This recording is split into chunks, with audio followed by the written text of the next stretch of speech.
haven't ever showed y'all me baiting these, I'm sure. Anyway, I'm trying something new today. Since these shad are so small, I'm kind of cutting them in half. I'm going to use one side with a tail and one side without a head. With the head, without a tail. And we'll see how this works out. I normally cut them straight up and down and get an angle thing this time for some reason. I just wanted to try something different. Usually I just cut them straight. And these small ones I usually cut right here, cut the tail off. I've never had any luck with tails. So I cut there, and then I would cut behind the head, and I leave that piece of meat, that little piece of meat and the head on these little ones. Usually what I cut. Like I said, I'm trying something new. This is my last day out here. I ain't gonna fish all day, so I didn't want to waste this shad, so I cut it all in half because I have a pretty good chunk of it. And I'm not gonna bait my 200 hook line. I'm gonna pull it up today. I do not like where it is. I'm not even sure I like the 200 hooks because I can't tighten it up the way I like it tight. So this is nice and tight. And the other one's kind of doing this number here a lot of places without me using two hands. And I don't like that. The 200 hooks was the experiment thing too. So I'm doing a lot of experimenting because this is really my first year. Whoops, dropped that bait. This is really my first year actually getting a commercial license so I can run more than one trout line. I'm used to running just a old school trout line, like all these little beads and stuff like this. This is something I came up with, nothing I've seen on YouTube or anything like that. I hadn't seen nothing like it, so I'm not saying that there's not anything like it, but I haven't seen nothing like it.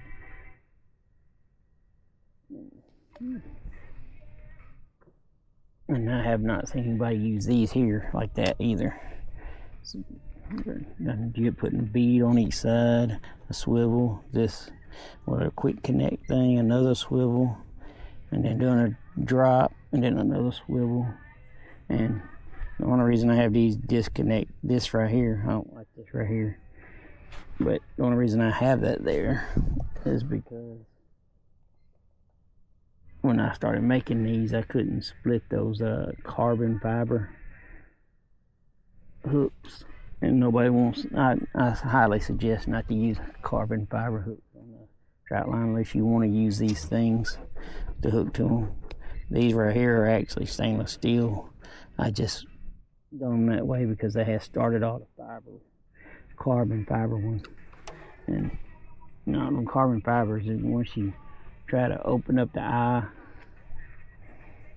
like these eyes right here, once you try to open these up, it makes them fragile, and half of them just break when you try to shut it back. So I highly suggest doing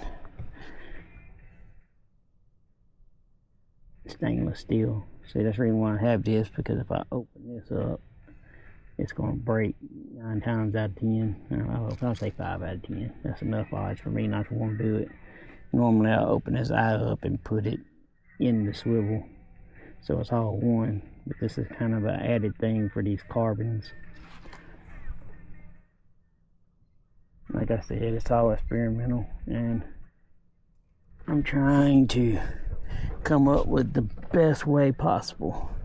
I'll experiment, and this is my first year doing all this experimental stuff, so bear with me, and by the time I get to where I say, well, this is the best, I think it's the best, I guarantee you, unless I haven't seen it, it will be the best when I'm done.